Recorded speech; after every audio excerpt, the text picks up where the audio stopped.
जय श्री राम। शंखनाद में आपका स्वागत है। आज बात जम्मू कश्मीर की करते हैं। जम्मू कश्मीर में उमर अब्दुल्ला वैसे तो सीएम की कुर्सी पर शोपीस बनकर बैठे हैं, स्टेटहुड के लिए तड़प रहे हैं, हर छोटे फैसले के लिए एलजी के सामने गिड़गिड़ाते हैं। लेकिन इस बीच उमर अब्दुल्ला ने केंद्र सरकार को आंखें दिखाने की, ब्लैकमेल करने की कोशिश की है।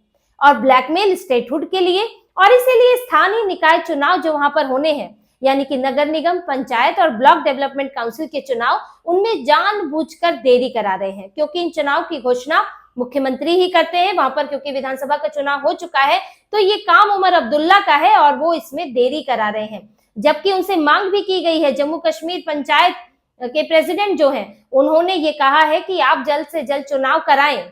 लेकिन उमर अब्दुल्ला चाहते थे कि वो पहले चुनाव में देरी कराएं, फिर केंद्र सरकार से मिले, गृह मंत्री से मिले और वहां पर नेगोशिएट करें। इसके लिए उमर अब्दुल्ला मिले भी थे अमित शाह से। लेकिन वहां से उमर अब्दुल्ला को जो लताड़ पड़ी है, जो वहां से भाग कर आना पड़ा है, कि उमर अब्दुल्ला ये तक नहीं बता पाए ढंग से कि वहां बात क्या हुई। ये जो मीटिंग हुई थी इसी महीने, और उससे पहले उमर अब्दुल्ला ने क्या किया, कैसे वो स्थानीय निकाय चुनाव पर अब अपना गुस्सा निकाल रहे हैं, ये सारी बात मैं आपको बताती हूँ कि क्या उमर अब्दुल्ला जो है कैसे अब छटपटा रहे हैं, क्या हुआ है जम्मू कश्मीर में इस बीच, वो पूरी बात आप विस्तार से जानिए। देखिए, जो स्थानीय निकाय चुनाव थे वो होने थे अक्टूबर-नवंबर 2023 में, लेकिन वो टल गए क्योंकि उस वक्त एक ओबीसी कमीशन भी बना कि स्थानीय निकाय चुनाव में ओबीसी रिजर्वेशन क्या होना चाहिए वो तय करने के लिए। वो ओबीसी कमीशन अब भी बना हुआ है। अब इसके बाद परिसीमन भी हुआ और केंद्र सरकार भी चाहती थी कि एक बार विधानसभा चुनाव हो, उसके बाद स्थानीय निकाय चुनाव कराए जाएंगे। विधानसभा चुनाव हो गया, मुख्यमंत्री की जिम्मेदारी हो गई स्थानीय निकाय चुनाव कराना। अब उमर अब्दुल्ला, इनका विरोधाभास देखिए, जब तक विधानसभा चुनाव नहीं हुए थे तो रोज ये बयान जारी करते थे, रोज सिर खाते थे सरकार का कि चुनाव कराओ, विधानसभा चुनाव होना चाहिए, जमहूरियत की बहाली होनी चाहिए, लोकतंत्र होना चाहिए, ये तो आप तानाशाही चला रहे हैं। तरह तरह की बातें जो हैं, उमर अब्दुल्ला हो, महबूबा मुफ्ती हो, कांग्रेस हो, सब तो मुस्लिम पार्टियां हैं, कांग्रेस भी मुस्लिम पार्टी ही है। तो ये सब पार्टियां जो है, पाकिस्तान परस्त पार्टियां जो हैं, ये सब रोज हंगामा करती थी।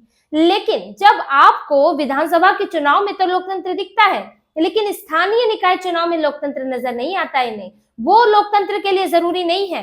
जबकि त्रिस्तरीय व्यवस्था बनाने की कोशिश वहां पर हो रही है, केंद्र के स्तर पर विधानसभा और इसके अलावा स्थानीय निकाय चुनाव। लेकिन ये लोग हमेशा से स्थानीय निकाय चुनाव में रोड़ा डालते आए हैं। पंचायत का चुनाव हो, जिला स्तर का चुनाव हो, इस सब को उमर अब्दुल्ला, महबूबा मुफ्ती, जब ये यहाँ पूर्ण राज्य के दर्जे के साथ भी बैठे थे 370 खत्म होने से पहले, तब भी इन चुनाव को नहीं होने देते थे। विधानसभा चुनाव बड़ी ही शांति से हो जाते थे। आपने पहले भी देखा होगा कि विधानसभा चुनाव में कुछ घटनाएं होती थी लेकिन उनका विरोध नहीं होता था। लेकिन जब स्थानीय चुनाव की बात आती थी, निकाय चुनाव की, तो उनका विरोध होता था। वहां पर चुनाव कराना मुश्किल हो जाता था, पंचायत स्तर के चुनाव, क्योंकि ये लोग नहीं चाहते कि सत्ता का बंटवारा हो, शक्तियों का बंटवारा हो। ये चाहते हैं उमर अब्दुल्ला, महबूबा मुफ्ती, अब्दुल्ला और मुफ्ती परिवार कि ऊपर से लेकर नीचे तक हम ही कंट्रोल करें। अगर पंचायत स्तर पर अधिकारी होंगे, पंचायत स्तर पर नेता होगा, ब्लॉक डेवलपमेंट स्तर पर नेता होगा, तो फिर इनके जो शक्तियां हैं वो सीमित हो जाएंगी, क्योंकि उसके भी कुछ अधिकार होंगे। इसीलिए लोग चाहते हैं इस स्तर के चुनाव हो ही नहीं, निकाय चुनाव हो ही नहीं। पहले भी अड़ंगा लगाते थे, आतंकियों पर नकेल ना कसना, वहां पर हमले होने देना, कोई अगर चुन लिया गया है, कोई व्यक्ति चुनाव जीत गया है तो उसकी हत्या हो जाना, ये सब काम इनके ही सरकारों में रहते हुए हैं। इसी तरह से अब इन्होंने फिर से वही शुरू कर दिया और स्थानीय निकाय चुनाव में देरी कराने लगे। अभी तक इसकी घोषणा हो जानी चाहिए थी लेकिन नहीं हुई। और इसी देरी को इनकी जो पार्टी के अपने नेताओं का ही कहना है कि ये इसलिए देरी करा रहे हैं कि इन्हें स्टेटहुड चाहिए। और उमर अब्दुल्ला ये मानकर, ये उन्होंने तय कर लिया है, जब तक स्टेटहुड नहीं होगा तो मैं इसमें देरी कराऊंगा और इसके लिए नेगोशिएट करूंगा। ये उनकी पार्टी के नेताओं ने ही मीडिया में कहा है, नाम न बताने की शर्त पर कहा है, लेकिन ये बातें कही है, सीनियर लीडर्स ने कही है कि वो इसको ढाल बनाना चाहते, इस्तेमाल करना चाहते हैं। और ये उन्होंने करने की कोशिश की और इसीलिए वो पहुंचे अमित शाह के पास, गृह मंत्री के पास 10 फरवरी को पहुंचे थे। मीटिंग में उन्होंने 2-3 तरह की मांग रखी। पहली कि जब तक स्टेटहुड नहीं है, यूटी है, तो एलजी और उनके मुख्यमंत्री के बीच में जो शक्तियों और अधिकारों का बंटवारा है, उसके लिए नियम जल्द से जल्द तय हो। अब नियम तो बन रहे हैं लेकिन नियम सही समय पर लाए जाएंगे, क्योंकि आनन फानन में तो लाई नहीं जा सकते, ये लोग उसका नाजायज फायदा उठा लेंगे अगर कुछ कमी हुई, कोई लूप होल हुआ तो। इसीलिए बड़े ही पुख्ता तरीके से नियम लाए जा रहे हैं। लेकिन उमर अब्दुल्ला को तो जल्दी है, क्योंकि जो अभी इस वक्त एलजी के पास सबसे ज्यादा अधिकार एलजी के पास है, उमर अब्दुल्ला के पास अधिकार ही बहुत कम है और कंफ्यूजन भी है। उमर अब्दुल्ला कोई आदेश देते हैं, एलजी के दफ्तर जाते जाते वो खारिज हो जाता है, क्योंकि वो उनके अधिकार क्षेत्र में नहीं होता। उमर अब्दुल्ला जो है अपने अलगाववादियों और आतंकी, जो उनके कट्टर आतंकी जिन्होंने जो है इनको वोट दिलवाया है, उनकी जो है कुछ फायदा नहीं पहुंचा पा रहे हैं। तो इन्हें अब इस बात की बेचैनी है, तो इन्होंने एक ये मांग रखी और दूसरी मांग उन्होंने स्टेटहुड की रखी और फिर स्थानीय चुनाव की बात हुई। लेकिन इन्होंने कोशिश तो की, लेकिन अमित शाह ने इनकी एक नहीं सुनी। पहले तो इन्हें सीधे सीधे समझाया गया कि ये नियम जो है रखे गए हैं, अभी बन रहे हैं और स्टेटहुड तब मिलेगा जब सही समय होगा, क्योंकि अभी जम्मू कश्मीर में हालात जो है उतने अच्छे नहीं है कि स्टेटहुड दिया जा सके। जिस तरह से आतंकी घटनाएं बढ़ रही हैं, अभी एक पूर्व सैनिक के घर पर हमला हुआ है, उनको मार दिया गया, पति पत्नी को गोली लगी, पूर्व सैनिक जो कि वहीं बस गए, वहीं के रहने वाले थे, उनके ऊपर हमला हुआ। और आतंकी हमले तो और होते भी रहते हैं, तलाशी अभियान चलते रहते हैं, वहां पर हिजबुल मुजाहिदीन, लश्कर तैयबा जैसे संगठन जो है वो एक्टिव है और एक बार भी उमर अब्दुल्ला जो है इनके खिलाफ बयान नहीं देते, इन आतंकी संगठनों के खिलाफ बयान नहीं देते, आतंकी हमलों का विरोध नहीं करते। तो कैसे मान लिया जाए कि जो वहां की सरकार जो है वो आतंकवाद को खत्म करने के लिए अपना पूरा योगदान देगी, अपनी पूरी कोशिश करेगी? तो इसका यकीन तो नहीं है, तो स्टेटहुड तो नहीं मिल सकता। स्टेटहुड की साफ साफ मनाही कर दी कि अभी बिल्कुल भी सही समय नहीं है। नियमों की बात है तो नियम तैयार हो रहे हैं, जब तैयार हो जाएंगे तो वो लागू हो जाएंगे। लेकिन उमर अब्दुल्ला ने जो नेगोशिएट करने की कोशिश की, उसके बाद तो उनको साफ साफ जाने के लिए कह दिया गया, उनको जो लताड़ पड़ी और साफ साफ कह दिया कि अब बात यहीं तक होगी और उसके आगे नहीं होगी, और उनको वहां से जाना पड़ा। और हालत ये हुई कि जब मीडिया के सामने पड़े तो ठीक से बता भी नहीं पाए कि वहां क्या चर्चा हुई, क्या वहां पर बातचीत हुई। अब इससे पहले तो आकर कहते थे बहुत अच्छी बातचीत हुई है, बड़ा पॉजिटिव संकेत मिला है, अब वो ये नहीं कह पाए क्योंकि उनकी जो चाल थी वो फेल हो गई स्थानीय निकाय चुनाव वाली, क्योंकि सरकार मजबूर नहीं है। ऐसा नहीं है कि स्थानीय निकाय चुनाव नहीं होंगे तो केंद्र सरकार भारत जो है हिल जाएगा। तो अगर आप इसमें टैक्टिक्स अपनाएंगे, कितना डिले कर लेंगे। अभी इन्होंने एक और कोशिश की है उमर अब्दुल्ला ने, उन्होंने जो ओबीसी कमीशन बना था रिजर्वेशन के लिए, उसका कार्यकाल बढ़ा दिया है। देखिए, ओबीसी रिजर्वेशन को लेकर जब ओबीसी कमीशन अपनी रिपोर्ट देगा और फिर उसको फाइनल करके उसको लागू किया जाएगा, उसके बाद ही स्थानीय निकाय चुनाव हो सकते हैं। लेकिन इन्होंने अभी चालाकी क्या की, ओबीसी कमीशन का कार्यकाल बढ़ा दिया। अब कार्यकाल बढ़ा दिया, रिपोर्ट देर से आएगी, रिजर्वेशन देर से लागू होगा, तो उसके बाद चुनाव भी देर से होंगे। तो जब ये अमित शाह से मिलकर आए तो आनन फानन में इधर आए और अपनी भड़ास जो है स्थानीय निकाय चुनाव पर उतार दी। लेकिन इस भड़ास से पता चलता है, जो ये टैक्टिक्स अपना रहे हैं, जो साजिशें रच रहे हैं, उससे ये पता चलता है कि इनके सारे पैंतरे फेल हो गए दिल्ली में जब ये अमित शाह से मिलने आए। और इनको अब ये पता लग गया कि जो ये सोच रहे हैं कि हम दबाव डाल डालकर बार बार दिल्ली आकर हम जो है अपनी मर्जी की चीजें करा लेंगे, लेकिन वो होने वाला नहीं है। और इनकी परेशानी देखिए, जम्मू कश्मीर नहीं है, ये बार बार बात तो करेंगे कि स्टेटहुड मिलना चाहिए, स्टेटहुड मिलना चाहिए, लेकिन क्यों मिलना चाहिए कभी बता ही नहीं पाते। इन्होंने एक बार भी, उमर अब्दुल्ला जो मुफ्ती हैं, मुफ्ती और अब्दुल्ला, इन दोनों परिवारों ने एक बार भी इस पर सफाई नहीं दी, एक बार भी ये स्पष्ट नहीं किया कि कैसे स्टेटहुड मिलने से जम्मू कश्मीर का विकास और बेहतर हो सकता है।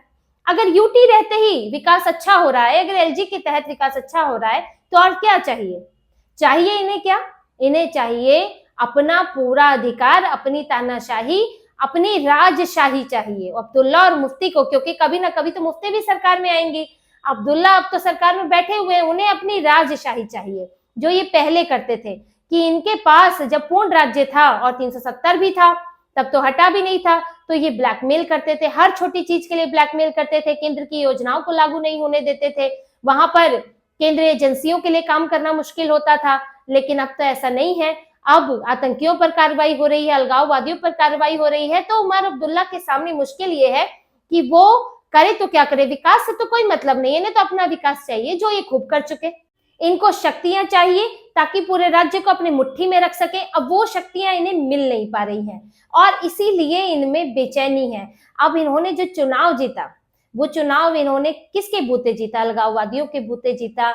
और जो एक तरफा इन्हें मुसलमानों का वोट पड़ा, जो उन्हें कट्टरता के साथ वोट पड़ा, उसकी वजह क्या थी, इनसे क्या उम्मीद थी उन्हें? उम्मीद यही है कि यहाँ पर पाकिस्तान की नीतियां चले, यहाँ पाकिस्तान परस्ती हो, यहाँ होने को तो भारत में हो लेकिन जो गुणगान किया जाए पाकिस्तान का किया जाए, यहाँ पर आतंकवाद जो है वो चरम पर हो, आतंकियों के खिलाफ, उनकी मदद करने वालों के खिलाफ जो है यहाँ पर कोई कार्रवाई ना की जाए। ये सब के लिए इन्हें वोट दिया गया था, लेकिन अब ये कर नहीं पा रहे हैं। जैसे कि एलजी ने अभी 3 सरकारी कर्मचारियों को नौकरी से निकाल दिया क्योंकि वो आतंकियों की मदद कर रहे थे, जिनमें एक कांस्टेबल है, एक शिक्षक है और एक वन विभाग का कर्मचारी है। तीनों ही मुस्लिम है, कश्मीर के रहने वाले हैं। इन तीनों ने आतंकियों की मदद की, किसी ने हिजबुल मुजाहिदीन की, किसी ने लश्कर तैयबा की, और कांस्टेबल ने, जिसकी नियुक्ति विजिलेंस को लेकर थी, निगरानी करनी थी संवेदनशील जगह पर, वहां वो आतंकियों को हथियार पहुंचा रहा था, गोला बारूद उपलब्ध करा रहा था। अब उमर अब्दुल्ला गाना गा रहे हैं कि नहीं, इन्हें तो एक बार सफाई देने का मौका मिलना चाहिए था, इस तरह से नौकरी से नहीं निकाला जाना चाहिए। कितने दिन तक सफाई देंगे? एक जो शिक्षक है वो 2022 में गिरफ्तार हुए थे, उनके पास ये 2 साल थे, अपनी सफाई नहीं दे पाए। कांस्टेबल जो है वो पिछले साल मई में गिरफ्तार हुए थे, अपने खिलाफ कोई सफाई नहीं दे पाए। अब और कितना वक्त चाहिए सफाई देने के लिए? कोई वक्त नहीं चाहिए, क्योंकि सफाई देने के लिए वक्त ही नहीं, सफाई देने के लिए कुछ है ही नहीं इनके पास। दरअसल उमर अब्दुल्ला को तो आतंकियों के समर्थनों का, जो समर्थक हैं उनका समर्थन करना है, उनका बस एकमात्र उद्देश्य यही है। अभी तक एलजी जो है ऐसे 70 देश विरोधियों को, आतंकी समर्थकों को नौकरी से निकाल चुके हैं, उनको बर्खास्त कर चुके हैं, और उमर अब्दुल्ला और महबूबा मुफ्ती इसी पर जो है वहां तांडव कर रहे हैं, वहां हंगामा मचा रहे हैं। ऐसे कैसे निकाल दिया, 70 लोग निकाल दिए। महबूबा मुफ्ती जो है उमर अब्दुल्ला को निशाना बना रही है, उमर अब्दुल्ला जो है एलजी को बोल रहे हैं। उमर अब्दुल्ला इस वक्त उधेड़-बुन में इस कोशिश में लगे हुए हैं कि मैं किसी तरह स्टेटहुड पालूं, किस तरह पूर्ण राज्य पालूं, ताकि फिर से हम केंद्र सरकार को ब्लैकमेल कर सके, हम अपनी एक अलग व्यवस्था, अपनी राजशाही चला सके। जैसे कि देखिए, आपने देखा होगा पश्चिम बंगाल में ममता बनर्जी है, अब पूर्ण राज्य इनको मिल जाता है। तमिलनाडु में स्टालिन है, पूर्ण राज्य है, ये दोनों के दोनों, और ये लोग केंद्र सरकार को वहां पर दखल देने नहीं देते और अपनी तरफ से कानून व्यवस्था मैनेज नहीं करते, अपनी मनमानी करते हैं। पश्चिम बंगाल में कई गांव में कितने कितने भाजपा कार्यकर्ता मारे गए, और ऐसे ऐसे गांव हैं जहां जो मुस्लिम बहुल है, 70% 80% मुसलमानों की आबादी है, वहां के हिंदुओं को जंगलों में रहना पड़ा अपनी जान बचाने के लिए, लेकिन कोई कार्रवाई नहीं हुई। चुनाव के बाद इतनी ज्यादा हिंसा होती है, लेकिन ममता बनर्जी चुप्पी साधे बैठी रहती है, क्योंकि उनको तो सिर्फ मुसलमानों के वोट चाहिए। स्टालिन है इधर से, वो कोई भी बयान उनके यहाँ सनातन के खिलाफ, हिंदू धर्म के खिलाफ, ऊट पटांग कोई भी बयान दे दिया जाए, उसके खिलाफ कोई कार्रवाई नहीं होती। नीट जैसी परीक्षा में अपने अलग नियम चाहते हैं, देश के अंदर देश चाहते हैं।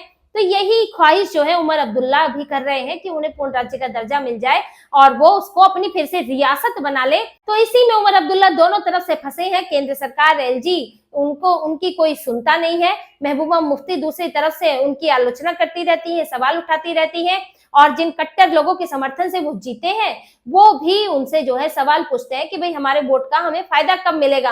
तो फंसे हुए हैं उमर अब्दुल्ला। चुनाव के बाद भी इतना, अभी 4-5 महीने हो गए, उनकी वही स्थिति है और आगे भी यही रहने वाली है। वो सब शक्तियों का बंटवारा हो जाएगा और उसमें भी ध्यान रखा जाएगा कि ऐसी शक्तियां इनको ना दे दी जाए कि फिर ये देश को, जो राज्य है उसको गर्त में ले जाए और फिर से आतंकवाद की आग में जला दे। और स्टेटहुड जम्मू कश्मीर को इतनी जल्दी मिलने वाला नहीं है। केंद्र सरकार जानती है कि अगर दे दिया, एक बार तीर निकल गया तो ये लोग उस पर कब्जा कर लेंगे और फिर बड़ा मुश्किल होगा। और इसीलिए इनके ऊपर नकेल कसने का सही तरीका है कि आपने चुनाव भी कराए हैं, लेकिन ये यूटी रहेगा और इसे मुख्य तौर पर केंद्र सरकार ही जम्मू कश्मीर को चलाएगी।